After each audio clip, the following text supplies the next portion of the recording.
Bannange ekkanisa eri Makerere, erimu amawanga ga buli ngeri, erimu abazungu aba buli kika, gattako abayindi aba buli ngeri. Nze naliŋŋaanya okuva gye nsoma, naye mwene ekkanisa nja kuyingira. Mulimu amawanga ga buli kika, Yesu akuyita agendayo olabe.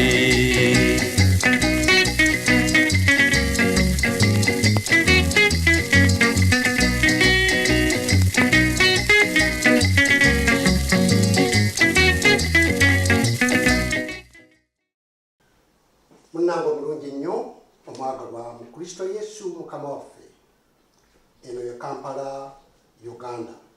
Ate nga tuli ku TV Bwogudde. Program esibukira ddala mu mpya premises of Makerere Full Gospel Church. Mu luggya lwa Makerere Full Gospel Church. Program gy'ogenda okulaba era bulijjo gy'olaba ku ssaawa 3 buli lwa Sunday. Eyitibwa by'obadde tomanyi mu Bwogudde okuva mu Makerere Full Gospel Church. Nze mwanjuzi waayo amannya Sunday Yusufu Mukasa Mugwamu. Nkukulisizaayo abadde mu kkanisa, abadde atambudde olugendo. Waliwo abavuga emmotoka olugendo n'ataluwuliramu okugenda mu kkanisa, naye gwaguza akagaali n'alinnya takisi okugenda mu kkanisa, ate nkwebazizzaamu nnyo akeesoso. Mukyala Mulondo, pulogulaamu eno ekunyumira nnyo. Mukyala Mulondo Mukomusumba Mulondo eweetegedde bulungi nnyo, ne mukyala Robina Kasozi. Erinnya lya Mukama lyebazibwe. Sijja kulwa mu nnyama nga supu awola. Tukomyewo nate n'ekitundu kyaffe ekyokusatu nga tuli ne muganda waffe, mukwano gwaffe, mwannyinaffe, omusumba w'ekkanisa eya Exodus Church wano mu Uganda, Bishop Nelson Kabuuka. Nate kambasabe mwanirize tugende mu maaso ne program. Mwebale nnyo. Amina so. Amina so. Nsanyuse. Mukama mulungi nnyo. Amina so. Luli abantu bakutumidde nnyo. Program baajagala. Amina. Njagala okubetondera nti olwa Sunday ekitundu kyaffe ekyali kisoose waliwo obuzibuzibu, naye era nebaza Bwogudde TV administration yateekako mangu akalango akagamba nti bannange mutusonyiweko, era ne mutusonyiwa. Katugende mu maaso, era mmanyi nti sitaani yanyiiga nnyo kubanga obubaka obubeera mu puroguramu eno naddala obwava eri Bishop Kabuuka bwali bw'amaanyi nnyo, ng'eri sitaani bwantiisa kubanga bwe twogera ku basamize ensi ya sitaani ekaagala. Obwakabaka bwe bukyakalana. Amina. Obwakabaka bwa sitaani buli lw'obulumbagana. Yes. Tawulira mirembe. Naye ate ekibi nti yawangulwa nnyo. Kubanga bwe yatukyankalanya puroguramu eyo Sunday yasooka. Sitaani n'amanya nti kati tekyalabise. Naye ate Katonda n'akikola nga bw'ogambye nti administration ya Bwogudde TV ne basalawo baga nti puroguramu eteekwa okudda. Nebagiddemu emirundi esatu. Obuwanguzi. Era sitaani munyiivu nnyo. Sitaani nyiigira ddala kubanga ne kweno ogenda kusukkawo. Anyiigire ddala. Naye Yesu yawangula amagombe n'okufa. Ffe tetusiisibwatiisibwa sitaani. Musumba Kabuuka neyanziza nnyo, tukomyewo nate mulundi gwaffe ogwokusatu. Amina. Nga luli twawunzika nga tulese twagala otunyumize ku makulu g'ekigambo Exodus. Lwaki wasalawo vision yavaawa amakulu g'ekigambo Exodus tukyogera mu Lungereza nno? Kuva mu Luganda kwe kuva. Omuntu tayinza kugamba nti ava okujjawo ng'alina waava ate alina waakola atya, alina entandikwa wagenda. Entandikwa n'okuva kyekimu kubanga waliwo omutumba okuyawakanya ekintu ekyo. Entandikwa n'okuva. Okuva means departure. Wegamba ng'olina woova. Kati olina ate woogenda. ate nga olina essuubi nti woogenda ojja kutuuka. Kati ekigambo kino okuva mu ngeri emu oba endala gye tuyinza okkirabamu tuyinza okulowooza nti okuva kyandiwerekeddwako ekigambo slavery. Omuntu avudde mu buddu mu kutigomezebwa mu kuyigganyizibwa. Omanyi omuntu omuddu aba takola kyayagala. Aba asobola okulya emmere bayinza omuwa ku mmere n'alya naye era talya gyayagala. Bayinza omuwa ku kyayi n'anywa tanywa awera gwayagala ng'ali mu buddu kwega ayinako waakoma. Kaakati ekigambo ekyo okuva njagala nsooka ensoma ey'obunyiriri nga bubiri bwokka. Exodus yennyini. Lwaki obuweereza buno twabutuuma Exodus? Okuva essuula ey'okusatu abalina ez'oluzungu, the book of Exodus chapter number 3 from verse number 7 to verse number 8. Okuva essuula 3 olw'omusanvu okutuuka ku lw'omunaana.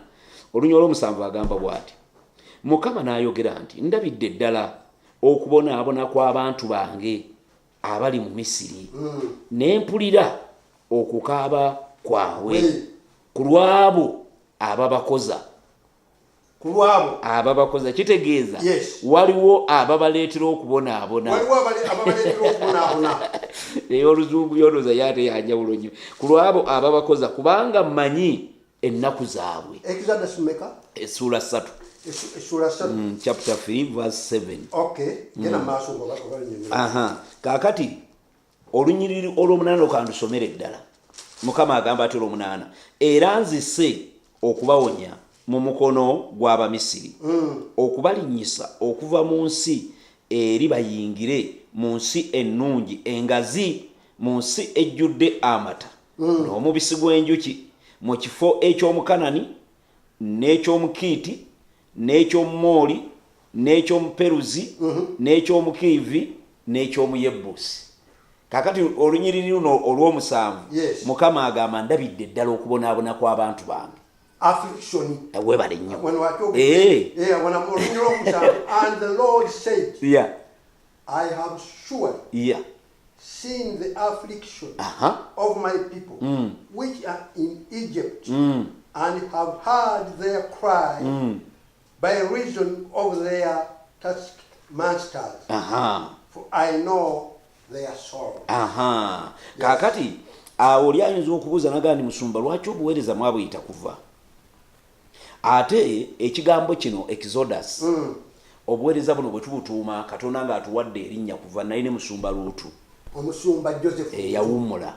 Katubalageko ekifaananyi kya Joseph Luutu mu kifaananyi ekyo n'ekifaananyi ekyo n'ekifaananyi ekyo. Oyo ye musumba waffe Joseph Luutu bwe batandika omulimu guno n'omusumba Kabuuka. Kaakati abamu era baatuuka ne baŋŋamba naye musumba Kabuuka lwaki erinnya tolikyusa? Lwaki tolikyusa? Lwaki tolikyusa? Ekkanisa ekigambo kuva okitegeera kyakutambula from one place to another place. Olitambula olituusaawa? Okuva mu buddu. Oli ya interpretation bo gye balina? Okuva mu kibi. Webale nnyo. Okuva mu butakkiriza. Katonda bw'atuyita atuwa erinnya. Era obuweereza buno obw' Exodus Katonda ebintu bye yatuyitira ebikulu ennyo bye tutayinza kubuusa maaso ne bw'okola ebyenkanawa bye tutayinza kuvaako biri ebintu bibiri. Ekisooka kubuulira njiri. Ekyokubiri kusaba. Bye bintu bibiri. Kati mu buweereza buno lwaki okusaba si kwe kusoose? Okusaba kusobola okusooka tewali mutawaana. Naye nga Katonda bw'atuwa ekigambo kino Exodus yatulaga yasooka tulaga nga obusibe. Omanyi kati wano Bayibuli egamba nti abantu bange bali mu nsi ey'Emisiri. Olwaliro tetuli Misiri. Katonda yatulaga nti obusibe buno ng'abaana ba Isirayiri bwe baabonyaabonyezebwa e Misiri. Obusibe tebuli Misiri wokka. Kati abatulaba ekyo bakijjeko amaaso bw'agamba nti ndabye okubonaabona kw'abantu bange. Olwaliro ne wetwogerera ne bwe libeera mu ggwanga n'erya Uganda omulabe Sitaani waali. Ate era Misiri tekiri wala. Webali. Misiri bye bikolo eby'omubiri. Ate era nga bwe twali twogera mu programu yaffe yasooka. Yes. Ne tujja nga tulaga kati nze nga gye nava mu busibe oli mwana wa myaka 10 ne babeera nga bakutadde mu kintu ekintu kyototegeera wabula kye bakwambaza obwambaza bwe bati kati Mukama kyava atugamba nti njagala bantu bange kubasumulula abantu bange njagala bateebwe naye kakati Katonda kyavudde agamba mu lunyino olw'omunaana agambye olw'omunaana nti era nzize okubawonya Katonda bw'agamba nti ajja okuwonya tojja mulabanga bwolaba kabuuka bwatudde wano abaako omuntu gwakozesa kati ng'olwaliro bwe tuli wano Katonda n'atukozesa baganda baffe abalala bawulire biki bye twogera kati omuntu yinza okuba nga twogera wano n'agamba nti Mukama ampadde omukisa so kati nga gwe mukulu Sunday Evangelist Sunday gw'olabanga atakirabye naye ng'ate waliyo omuntu gw'okoze otya gwowadde omukisa oluusi ng'ali mu busibe naye Katonda ayitidde mu ggwe olwa pulogulaamu eno omuntu oyo bwe kuba kuteebwa akola atya ateebwe era nga mu pulogulaamu yasooka twagamba nti ku pulogulaamu eno kuyinza okuba nga kuzzeeko omusamize era omusamize eddala yaliwo nga waali Katonda ayagala musumulula era nga bwe twagamba nti abantu abamu bakola ebintu nga baabikoowa tebabyagala naye ng'amaanyi Evangelist Sunday olunaku munasinkana omusajja nga mutamiivu n'aŋŋamba pastor bwe kuba mwenge gukoowa nagukoowa naye simanyi bwe nva ku mwenge bampadde buli ddagala lyonna abalala bakoowa sigala nga busibe asibiddwa olw'ekyo kati Mukama n'atugamba nti anjagala kusumulula abantu bange kati Mukama n'atuwa erinnya Exodus kati bw'atuwa erinnya okuva ayagala abantu be tubajje gye basibiddwa mu migwa gy'omulabe mu bibi bye basibiddwamu ebibalemye ng'amaanyi tebagalina naye nga Katonda yennyini yalina okukola atya okubasumulula abatandikira olugendo olwo oluvamu ekyo weebale nnyo olugendo era kyova olaba bw'oba osomye luno olunyino olw'omunaana Katonda waffe asesa era asanyusa olunyino olw'omunaana ng'oli mu busibe Katonda waliwo olwatuka n'akusesa n'oseka olusinga oli wekka ndowooza tekikusesa kyekintu kyolabako ekintu ekyolabako kikusesa naye waliwo Katonda wayogerera naawe n'owulira oba n'osoma kyawandiikibwa kyokka n'olyanga n'okuseka okola otya oseka kubanga kati wano Mukama bw'agamba olunyino olw'omunaana nti abantu babe basumulule yamanya tebajja kusumululwa okugyawo nga waliwo ekisuubizo kati kyava agamba mu lunyino olw'omunaana nti mugende mubasumulule bajje eri ensi ekulukuta amata n'omubisi gw'enjuki kati oli bwakiwulira nti ekulukuta amata n'omubisi gw'enjuki ddala ng'omaze Evangelist Sunday omaze emyaka n'emyaka tonywa ku mata naye nga wali owoomerwa amata naye olw'obusibe bw'obaddemu nga tolina access esobola gafuna olinaga nti kati ojja kusanga gakulukuta ng'ensulo za muzibo se n'onywe oyinza okusigalayo noga nsigaleyo mu busibe gali malungi kubanga okusanga amata agakulukuta wano batugegendeza bwegendeza togayiwawo omunnyo omubisi gw'enjuki ensi ekulukuta amata n'omubisi gw'enjuki okirabye kaakati Katonda omuntu waba n'amujja mu busibe wabaawo kyateekawo Evangelist Sunday nze emyaka gye nkulabidde nkulabye obuwulira njiri nakulabanga katale nakulabye wano ogamutaddewo ku lusedi ey'amaanyi era nze nsooka kulabira katale nankulabye ate ekipimo ky'obulokozi waliwo bannange era abaali babuulira ku ADM oli n'agamba nti nze omuntu okutegeera nga alokose kulya mbizi alaba nga bali bannange kubanga oyinza okulokoka nga tolya nnyama ng'ennyama togirya oyinza okulokoka nga embizi ekikula kyayo togyagala kati ekyo toyinza kipimirako obulokole ekyo tosobola kukipimirako kaakati Yesu akyusa mu ngeri nyingi naye nze mu myaka gy'enkaaga mu myaka gy'ensanvu okutegeera nti omuntu ddala alokose kugenda mu nkuŋŋaana zaabweru kubanga eyo tosobola kuyimirira n'oyimirira mu lujjudde ekulwadde mu bbaala oyimirirewo bakulabe obadde mubbi ate nga tewali nsonyi zonna ate obeera omubbi obategeeza ku ekyo nti bannange ekinyumiriza ono mbadde mubbi era nga bw'omulaba ng'ayimiridde mu lukuŋŋaana omanya bumanya n'omanya n'oga nti Katonda wange ono yalokokedde oyo muveeko. Era omuntu oyo agamba munne nti tugende tubuulire enjiri nyumba ku nyumba. Oyo akonkona luggi ku luggi muveeko.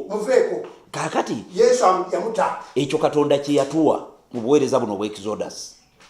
Era twebaza Mukama kuba tukyakikuumye. Kubuulira njiri okulaba nga abantu bava mu busibe. Abantu tebalina ngeri gye basobola kuva mu busibe. Ne we twogerera olwaleero waliwo atulaba. Naye ng'asibiddwa. Gw'okimanyi Reverend Sane nti abantu basula mu mayumba ng'amayumba ganyirira naye nga teyeebaka.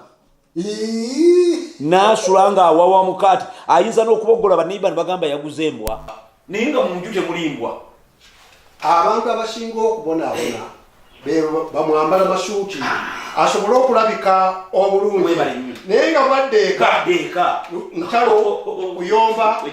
Kaakati kubulwa tulo twagala gamba abantu asobola okuyamba mu ekyo ye Kristo. Kasita ayingira ekyo Mukama kyebuga banagala tukuweereza mutume Exodus. Kati abantu batugana Musumba Kabuuka lwaki temukyusa kulinnya. Kaakati kitegeeza balinga abagamba va ku Mukama kye yakugamba okola abantu kye bakola batya baagala.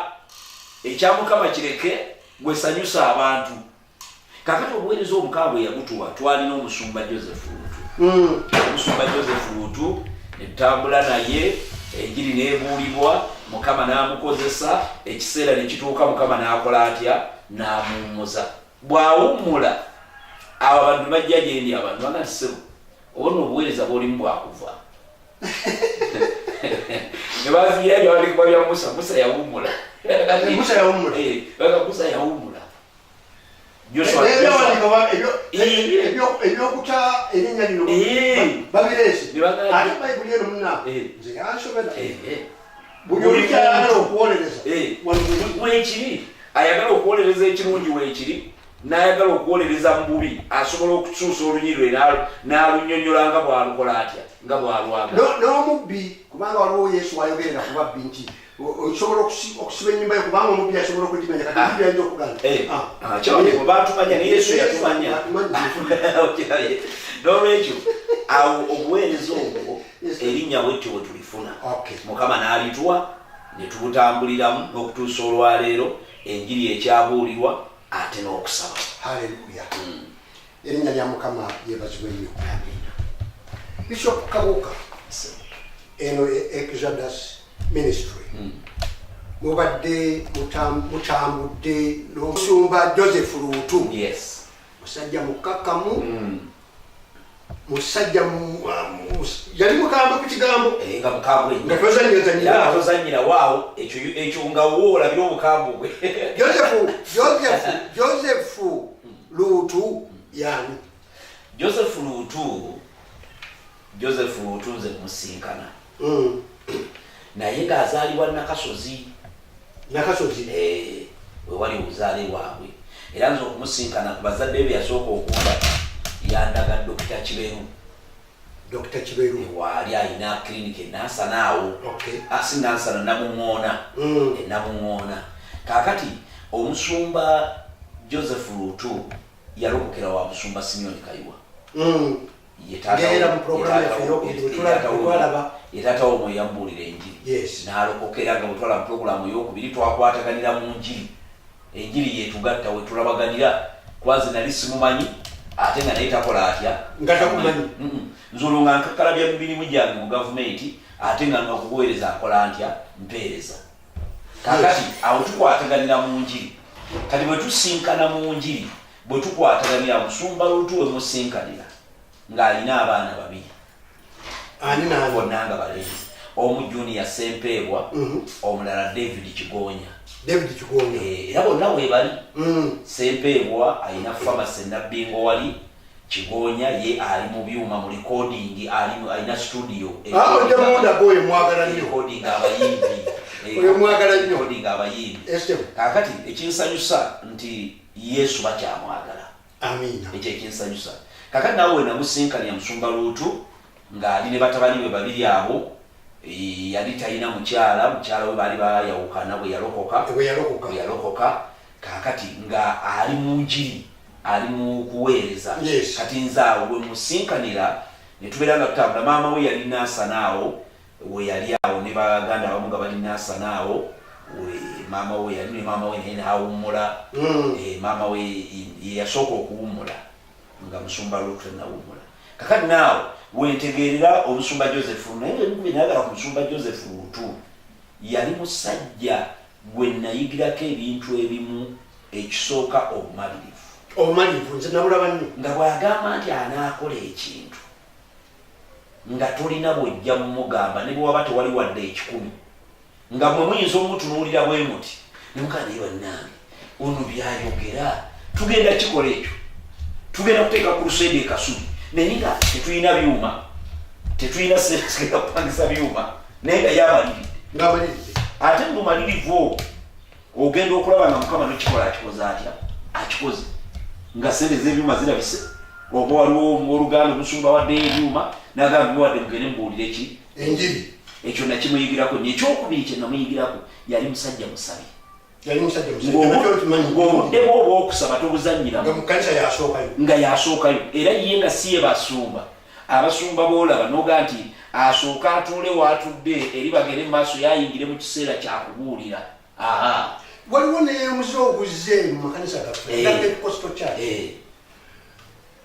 omuliida ayinza okuga ntusabe kakati abantu basigala mu ntebe ng'abakozi naye omusumba waabwe wali ng'afukamidde bamulabira ddala ng'afukamidde kakati ate era mu ngeri y'obwa leadership omusumba yekka yasaana okutambulatambula mu mbaawo ng'akebera naye kanisa yonna etambula baba munuzi naye kati osanga abantu katonda tebakyayagalamu wakiwa tayagala kufukamira okufukamira ekisooka kubala lugoye lwe ng'alaba lusinga Yesu omuwendo kanaatebezo luteeka essuuti yagiteeke wansi afukamire ng'alaba essuuti gy'ayambadde esinga Katonda naye ekyo bishop bunafu bwa kanisa ffe Makerere Full Gospel Church mu myaka gy'enkaaga baabulanga obutto nga bungi nnyo ng'entere zonna bateeka mulembe buno okubugula babubba oli akukula bizinesi agandi kubanga wabulabanga obutto nga buli muntu watulwa waliwo akatto kitegeeza olina okukateeka wansi saawa ey'okufukamira yakola etya ate nga nawe tebakikugamba kubanga owulira wabaawo batuuka oba basinzizza n'omulyanga waggulu tokyasobola kukola ki kuyimirirayo nga tewali akuduumira nti fukamira lwaki abantu bano tubagamba ne bajja buli omu najja n'akatoke kisoboka oba ne mumba wa yunifoomu y'obutto oluusi kiva ku leadership kubanga olyayinza okujja n'eppiro olowooza nti kattunayebakiraawo n'olwekyo kyetaaga abantu bayigiriza kyolowooza nti kyandibadde buvunaanyizibwa bwa kkanisa kwegamba abantu tubajjeko omugugu ekkanisa tusobola nnyo okukolamu omulimu kubanga abantu bajja mu nyumba ya Mukama ne bawaayo tusobola nnyo okukola omulimu ne tukola order we tukoze obutto ne tugamba tukole obutto obuli uniform 500 buli mukkiriza neyesasulira akabbi buli mukkiriza n'okaleeta tayinza butakasasula tasobola kusikasasula kamuyamba okumugjamu gana amampatiira ag'okujjanga mukanisa ye n'abeera era nga omusumba bwe wali afukamira abamu obasanga nga kiseera kyakusaba naye nga yaali ku ssimu era kyova olaba bwemu ku bulwa bwe tulina kati ku mulembe guno ogwa .com abantu tebakyajja mu kkanisa na bayibuli zino era bwe balaba agikutte bweti baga nti atono ng'akyali wala n'abagamba nti bwenkwata ebayibuli emyufu nswala kakati balina ezimu ziri balina mu ssimu kakati badda ku masimu bwe bagamba nti kakati tusome omusoma naga tubikkule Exodus chapter number 3 bw'aba alikula bwati Exodus number 3 agenda okulaba WhatsApp waliwo ezze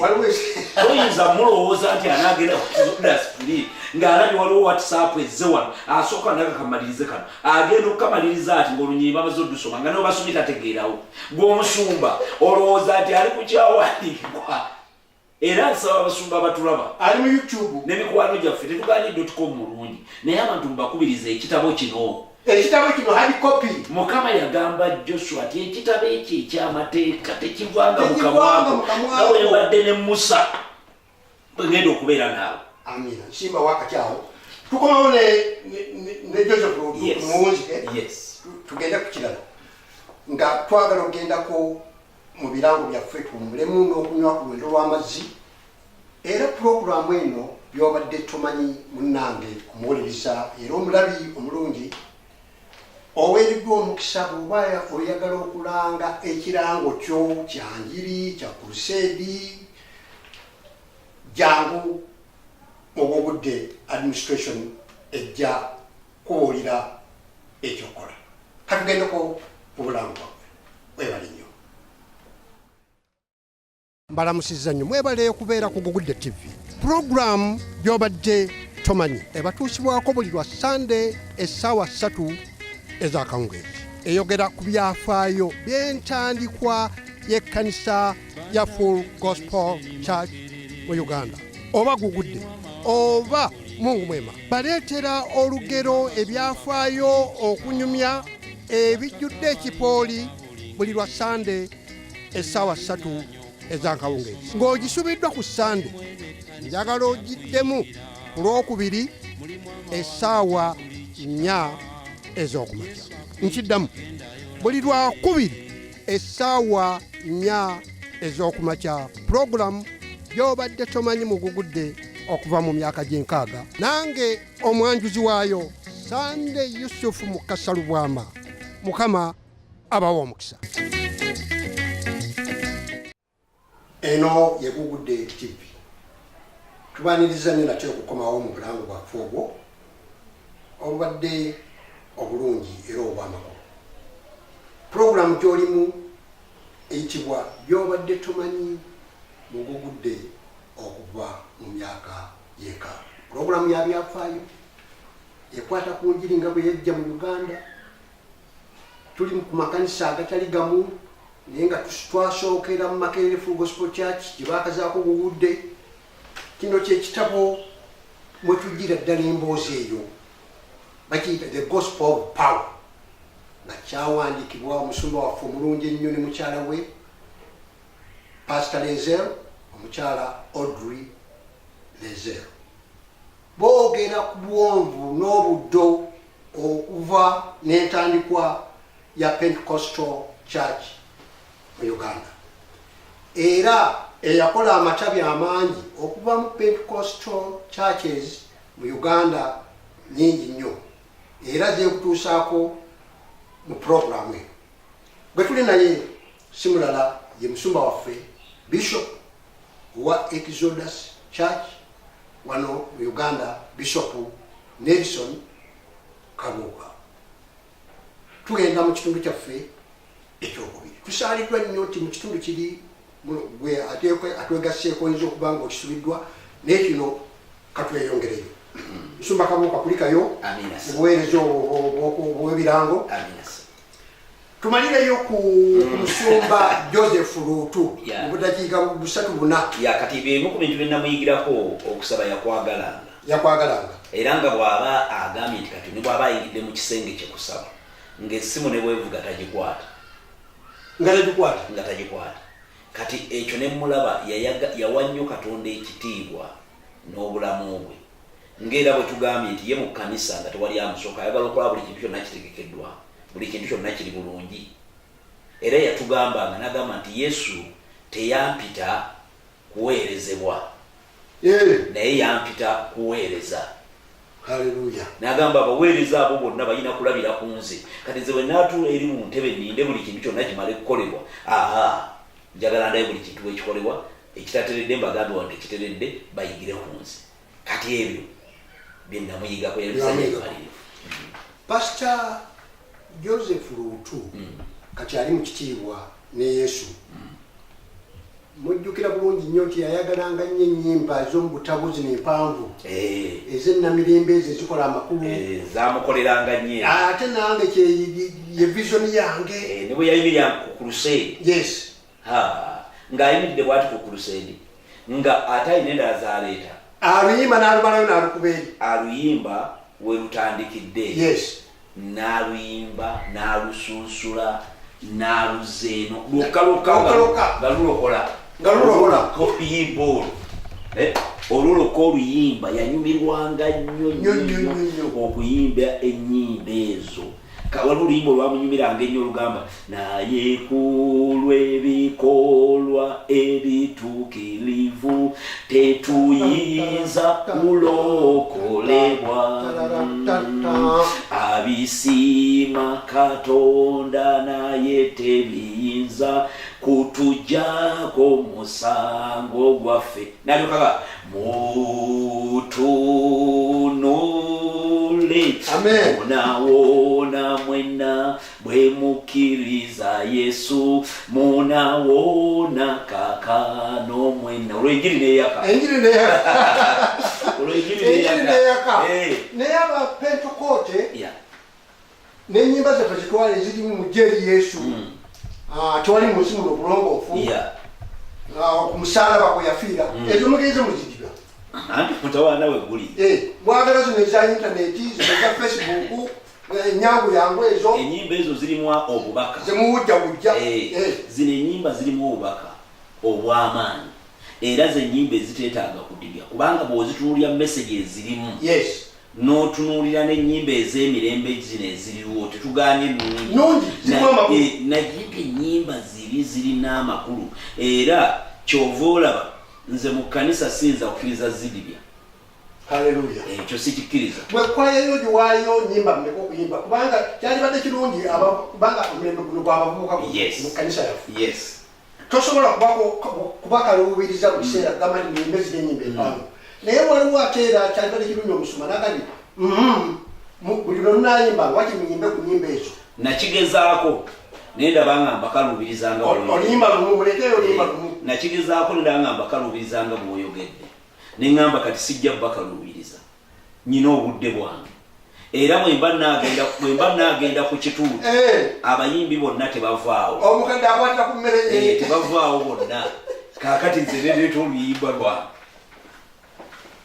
ffenna ne tuluyimba ne tulumaliriza ne balyoka bavaawo abamasquire ne balyoka badda mu ntebe zaabwe ne bakola ki naye ng'abantu baweereddwa omukisa wemmanyi azisaako essira Dr. Joseph Sserwadda teri kwaya lweyimba n'atateekamu nnyimba azisaako nnyo essira omusumba Reverend Isaac Awagaba ye yaŋŋamba nti kyakteeka kwaya yagigamba nti musula ennyimba ez'omutabo ez'enjiri ey'amaanyi muyimbangayo bbiri kaakati nga tuwunzika ku musumba Joseph Luutu Mukama amuyita ddi Mukama yamuyita mu mwaka gwa 2021 si bbiri 2021 Mukama wamuyitira twamuterekawa Kasozi gyeggambi Kasozi okwata wa okwata ku Gayaza Road n'oyingira n'ogenda e Kasozi ab'e Kasozi batumidde nnyo eno ye program gyo ekibwa byobadde tomanyi mugugudde okuva mu myaka gy'enka mujje eri Yesu kubanga abaagala ab'e Kasozi omusumba Kikambi omusumba Kikambi tuli naye omusumba Kikambi tukyali naye yemu ku basajja benyimiridde naye bo wano okumala akabanga mpa ku structure y'ekkanisa not ministry but y'ekkanisa Exodus Church wane naakulaga kati Exodus Church wano ku headquarter tuliwo abasumba abawera waliwo omusumba Kikambi Augustine musumba waffe wano tulinawo omusumba Steven Semukuutu naye aluddewo wano tulinawo mukyala wange Justin Kabuuka oyo naye mpaji ambeera kumpi tulinawo omusumba Florence Mukisa lwakuba emirimu gimututtemu kati ali saidi z'Essoroti naye nga naye tubayo tubeera naye wano era naye nga mukyala muweereza mulungi kati abo be basumba be mbadde mbeera nabo wano era be batusumba wano tusaaliddwa nnyo obutabeera na musumba Justin Kabuuka yakulira kwaya kiki kyakulira ddala mu buweereza bwe buli kutya kubanga kati gwe mwogende kuba ntaliiwo ye obuweereza bwe bwakuyimba era abayimbi bonna yabakulira buli njagala kino kyetaagisa beetaaga okuyamba beetaaga kufulumya ennyimba zaabwe bituufanna bwe bityo kati ye ministry gyalimu obuweereza bwe bwa kuyimba. Nze naturally nakula saagala kuyimba era nze nga oli bwayimba ndaba mmalira budde bwange nze mba njagala kuwubikula bayibuli naye mukanisa oba walala wonna kubanga mukanisa oteekwa kuteekwa naye mpolampola nagenda okulaba olw'okuyimba kwe yayimbanga naye tandise okupiikinga seremu yanchalenjinga nga nangamba naye yagala nnyo okubikula bayibuli eyo mugguloloozo ani gw'onoogulirayo enjiri mugguloloozo waliwo gw'onoogulira enjiri kaakati nga kigendererwa kikyayagala okutuukako nga kyayagala okutuukako enjiga okuyimba kubanga muggulu waliyo okuyimba kusinza kutendereza kubanga bayibuli gy'obikula ate ensibuko y'okuyimba mwemuli enkulukuto ensulo nga yagamba ti nze njagala kubuulira kigambo ebyokuyimba sibyagala naye bwe tunaatuuka mu ggulu eyo olowooza waliyo abaana bakyetaaga ekigambo tujja kuba we tuli awali Kristo ekigambo kaakati awo tuba tumusinza businza tandika okutendeka eddoboozi lyo kogwe liyigirize kane ntandika okufuna challenge ezo nange nentandika era kakati sobola bulungi abantu batwala ku nnamulondo ya Mukama okusinza n'okulembera nga omusumba yakulembedde ate sebo teri kigambo kikulu ng'ekyo okubeera nga gwe omusumba gw'oliidinze abantu nga bataka bano bajjula omwoyo okukamala nga okuttemu n'okwatamu abano n'obatwala ku audience church congregation eyagala nnyo omusumba nga azze n'ayimbisa oba agenda kubuulira natagamba nti tuweeyo oluyimba naye ye ng'asobola abantu obbasika n'abatwala wayagala okubatwala ekyo kyokka kikola amakulu manene. Omusumba Fred Wantate alina oluyimba alumukulemberera bulungi gwe wekka. Katuwulire ku musumba Fred Wantate nga akulembera oluyimba luno gwe wekka. Lunyumira nnyo ate naye kirabika alwagala nnyo. Ubudakika butono.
Sister Musumba yayimba oluyimba namusenga n'atangoba kubanga bino ebibuuzo bibadde bibye. Yes.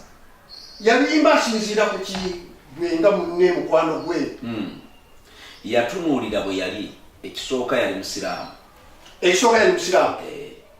Kaakati bwe yajja mu bulokole n'alaba nga Yesu ddala tamusosodde naye amukkiriza ayingire n'amanya nti buli muntu wanzikiriza yonna asobola okujja eri Kristo n'amwaniriza kitegeeza ye talirwedde Kristo tali awo goba bantu ono wanzikiriza gundi genda eri ono wanzikiriza gundi genda eri kati bwe yalaba ye yali omusiraamu nga Kristo amwaniriza kyamuleetera okuyiiya oluyimba naga nti mazima ddala namusenga n'atangoba nagenze ku YouTube nenoonya oluyimba olu mu video form oluyimba lwanguzi tannaluteeka ku video enyimba giye yimanyiza zirade ku video naye olwo simanyi lwaki tannaluteeka ku video tannabakuleteeka mu video kaakati ndulina mu audio form kansabe editor waffe omulungi ne producer bagatiregatira ebifaananyi ebyo ebya mukyala Justin Kabuuka ng'ayimba oluyimba olwo namusenga n'atangoba mu audio form namusenga n'atangoba.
Olimba tululidde nakusenga n'atangoba tulukubidde mu audio. Yes. Waliwo yaleeta video yo tugirina akabwa akabbi. Akabwa akabbi kiki kyategeeza akabwa akabbi? Kwegamba embwa bw'eba erina kyeyagala obanga enjala egiruma ng'erina kyeyagala egamba nti kaŋŋende bwe kuba kunzita bananzita bwe kuba kunkuba banaakola batya banankuba naye sijja kuwanika okutuusa ng'ekifi ky'ennyama ekyo kitudde. Kaakati kye yali ategeeza mu luyimbo nti ye ku Yesu ne bw'onoomukuba emiggo talina gy'alaga. Kati agirayo omuntu w'ekiruma y'Abayindi asooka n'akuleetera ekintu ky'onootegeera amangu. Kyobulaga nti akabwa akabbi kagumya mugongo naye ate nze ngumidde ku Yesu. Ekyo yali ategeeza nti kakibe kiki tagenda kuta Yesu dekanywerere kwani ku Yesu ne bw'oleeta emiggo n'okuba kuba naye bwe kuba kumuta tajja mukola atya tajja kumuta. Ne bw'oleeta ekigambo ekitiisa ekikanga nti amuleka amusuule wali tagenda musuula. Kati oba omala biseera kati kyavaga naye ate nze ngumidde kwani ku Yesu. Akabwa akabbi nga oluyimba luno lunyumira nnyo wabula akabwa akabbi teyawandika kigambo akabwa akabbi yawandika akabwa akabi etumugamba akabwa akabbi by Justin Kabuuka mu video form. Akabwa akabbi kagumya mugongo naye atanze idde kukwe newe luba lugendo nja tutambula. Akabwa akabbi kagumya mugongo naye atanze idde kukwe newe luba lugendo nja tutambula. Kasitamba ngoberera kwe Yesu wange kasitamba ngoberera kwe Yesu wange kasitamba ngoberera kwe Yesu wange. Mwebale nnyo. Kakati kakugende maaso Justin Kabuuka ono atandika atya okuyimba? Okutandika okuyimba jjukira nti yali musiraamu. Kakati era bw'obuuza ekibuuzo ekyo kikulu nnyo atandika atya. Bw'alokoka n'ayingira mu kyaki bwe yatuula mu kkanisa wonna ng'ekintu kyalaba kyayinza okukola mu bintu byonna byasanzewo mu kiseera ekyo okuyimba kyamukwata nnyo mu babiro. N'awulira ng'okuyimba kye kintu kye cha nga bw'onoogenda noga nti oba wataddewo ebyokukola bingi noga naye nze bwe mpiikinga kino kyo nsobola wadde sikimanyi naye bwe banjigiriza nkola ntya nkisobola. Kaakati era okutandika kw'okuyimba atandikira mu kutendereza nga tuli Bandafulu Gospel Church nga buli banda bange era we yalokokera Bandafulu Gospel Church. Kaakati awo n'atandika okwagala okuyimba n'ayingira mu batendereza n'abeera mu batendereza mwaka mu myaka 2 tebiringa bya biseera bino byalinga bizibu okutuuka otuuke ku levo ekugamba nti okwata akazindaalo ogende mu kibiina olwo nno nga bw'onoddayeko ojja kuteeka n'amavivi wansi webaze Mukama. Naye finally Mukama n'amuyamba n'ajja nga batendekebwa okutuusa bwe yavaayo. Mu kiseera ekyo twalina Oluganda baali bamuyita Kavuma eyatendekanga naye kati yawummula yeebaka agenda okubeera ne Mukama waffe n'ajja nga avaayo bw'atyo. Kaakati Katonda n'amuyamba n'akyagala nnyo.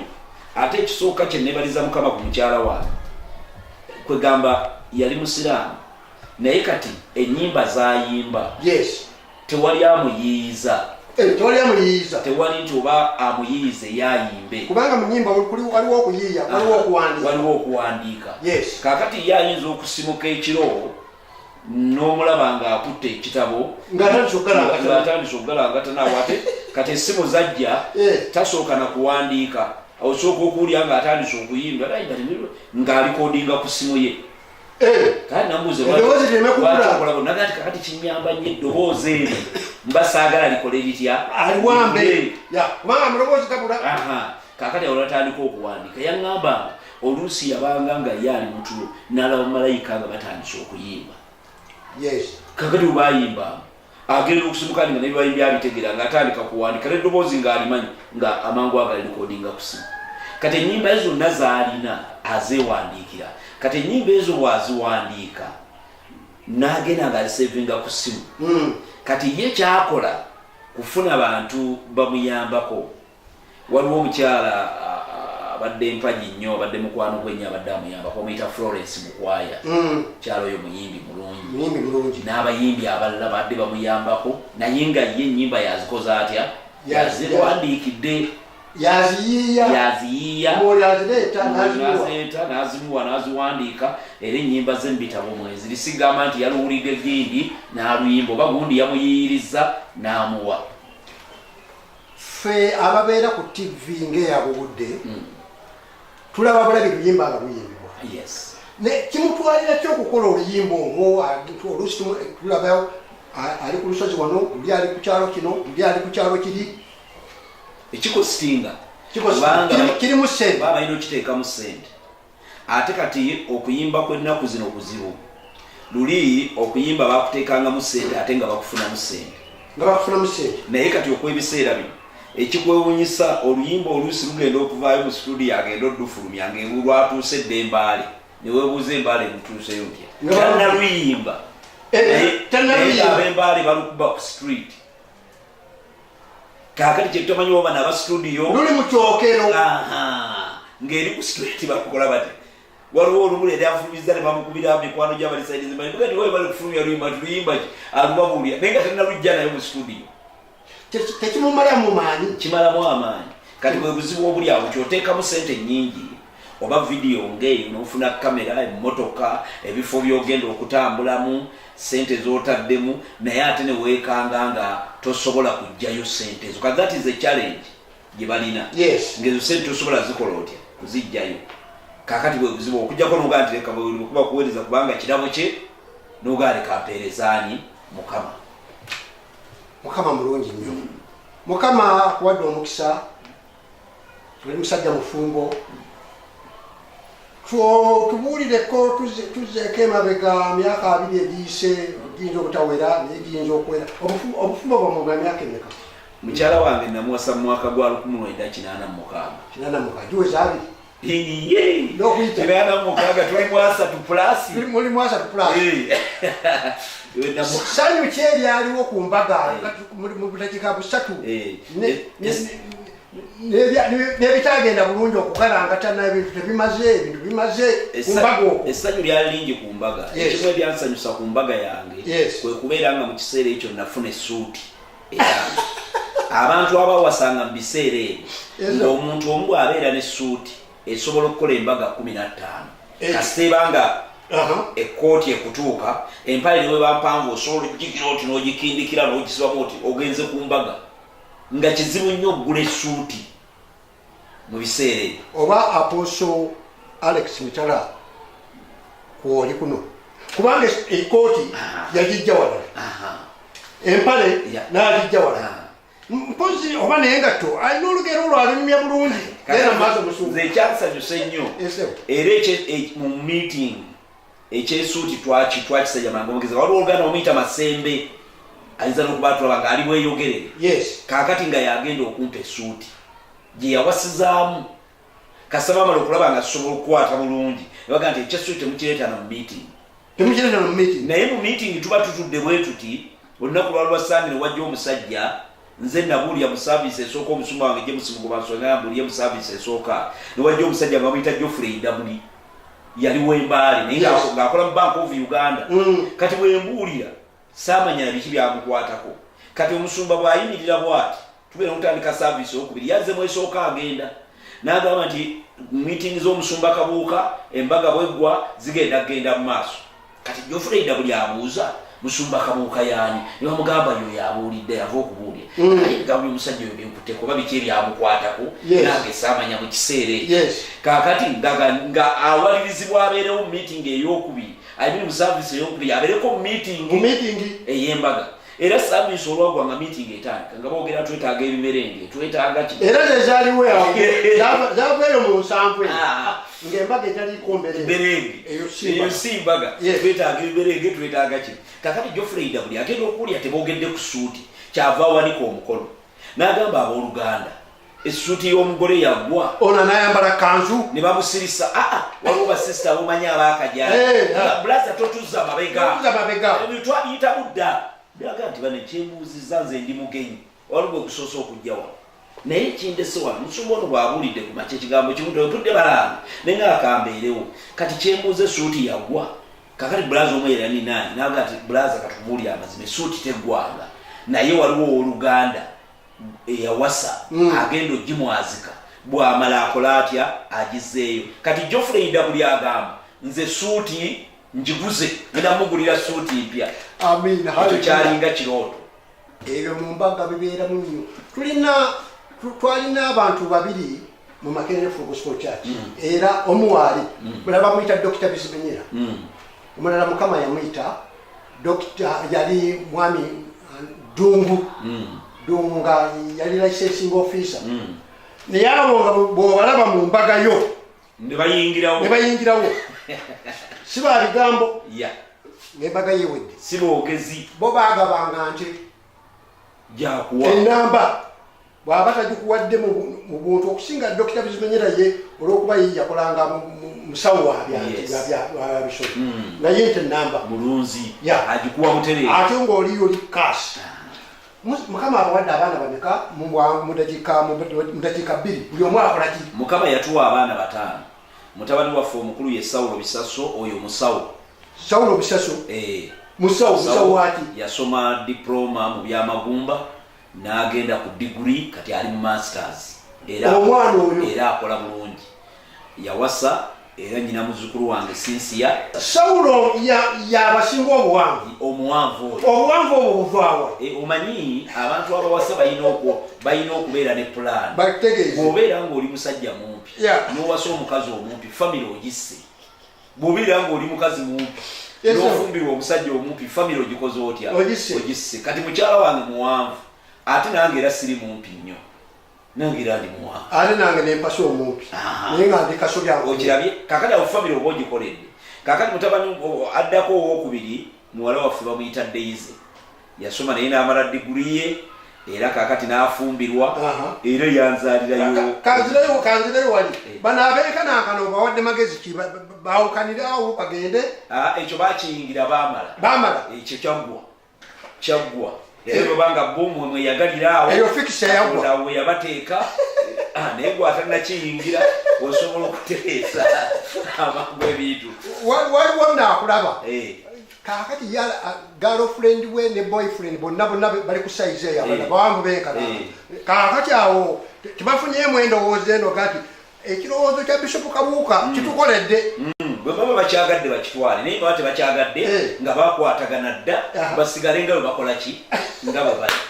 Mwana oyo kakati muwala wange Daisy ye muwala owokubiri. Yes. Era yasoma n'amala n'afumbirwa kakati nanzaalira n'omuzzukulu wa mwaka 14. Kabani wange Martin Semanda ye yamuwasa bamuyita Martin Semanda. Bonna beyagala bulungi. Martin Semanda akola mu statistics. Kakati bali bulungi nnyo. Kakati ate owokusatu ye Mary. Oyo akyaliko eri akabuuka. Mary Kabuuka. Akyali Mary.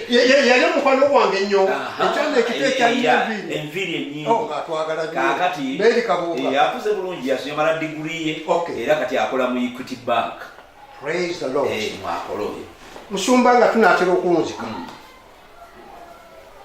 Magezi ki kwaliwo dde omusumba ng'alina ekkanisa naye ng'ate alina n'omulimu ogumuwa essente wabbali.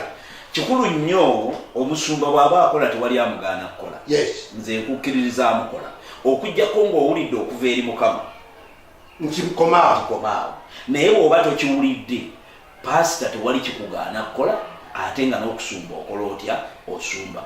Oluusi omuntu omu ekimujja ku kukola kati nga nze nali mukozi nga ndi technician mulamba naye kasita Mukama yaŋŋamba nti komaawo olw'obuvunaanyizibwa obungi era celebratinganga ate siberangako beega sikalubirizanga n'abantu ba mu kkanisa yange. Yes. Kubaga nti bannaye ate kakati bw'omuntu akola kino mukola ebiddwa kati musumba Mukama aba tinagamba nti lekeraawo kola ng'olina ky'osobola okukola kola. Oyinza okuteekawo bizinesi nga tekumalira budde n'oteekawo omulimu nga tekumalira budde teekawo abakola obeeko naawe income. Kola ekyo si kizibu tekiri mu sitaani n'akatono. Wali mu post office nga kiki ddala mu ddakiika emu kyewakolanga mu by'amasimu? Nakolanga technician nga tuyingiza amasimu mapya mu installation section. Yes. Nga tuyingiza amasimu amapya mu bizimbe. Muntu asabye essimu tugenda mu kizimbe kye omuyingiriza essimu empya mu nnyumba ye.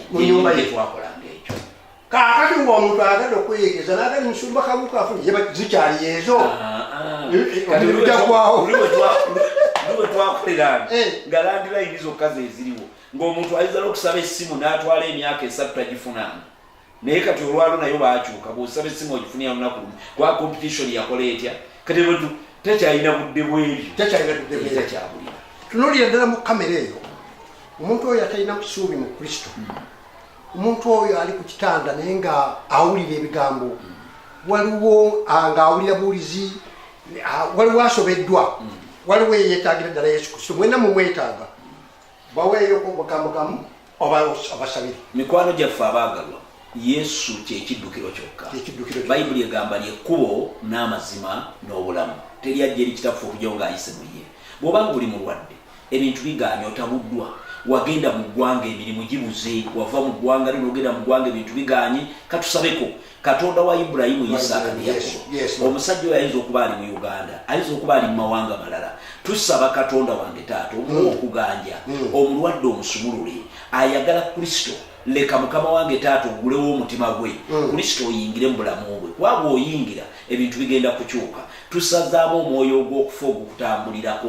Tusazaamu omwoyo ogw'ekidiba ogukulemeza waka. Tusazaamu omwoyo ogukuza emabega nga buli kyokola kifa. Ekyo tukisazizzaamu mu linnya lya Yesu Omunnazaaleesi. Naye tulangiridde omukisa oguva eri Katonda oguva mu ggulu ogujjudde ogutaliko nnaku newankubadde obuyinike gugende ku mirimu gyo mu baana bo mu famire yo na buli kyokwatako mu Kristo Yesu Mukama waffe. N'ebyaleero bwe bityo bwe bigenze. Mu puroguramu eno ku Gudde TV emanyiddwa nga by'obadde tomanyi mu Gudde okuva mu myaka gy'enkaaga. Nazo omwanjuzi waayo Sunday Yusufu Mukasa ababadde bannyambako ku kamera n'okweditinga ebifaananyi bino ye muganda wange Joshia Sozi ne muganda wange senior cameraman Robert Mayanja. Ebyawandiikibwa bitugamba nti omuntu kiri mugasa ki okulya ensi yonna naye naafira obulamu. Kirowoozeeko akawungezi kaleero. Pulogulaamu eno ejja kukomawo ku Sande essaawa 3 ez'akawungezi, eddibwemu ku Lwokubiri essaawa 4 ez'okumakya. Era bw'oba nga olina ekirango ky'oyagala kibeere mu pulogulaamu eno by'obadde tomanyi mu Gugudde, jangu Gugudde olabe administration, ekirango kyo tukiteeke mu pulogulaamu eno. Mukama abeere nammwe. Haleluya. Amen.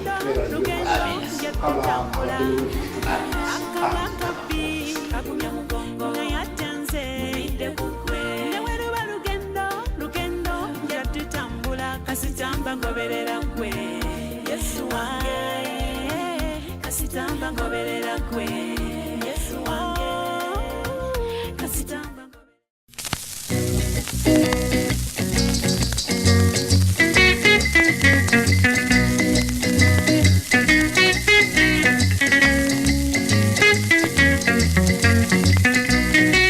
Bannange ekkanisa eri Makerere, erimu amawanga ga buli ngeri, erimu abazungu aba buli kika, gattako abayindi aba buli ngeri. Nze naliŋŋaanya okuva gye nsoma, naye mwene ekkanisa nja kuyingira. Mulimu amawanga ga buli kika, Yesu akuyita agendayo olabe.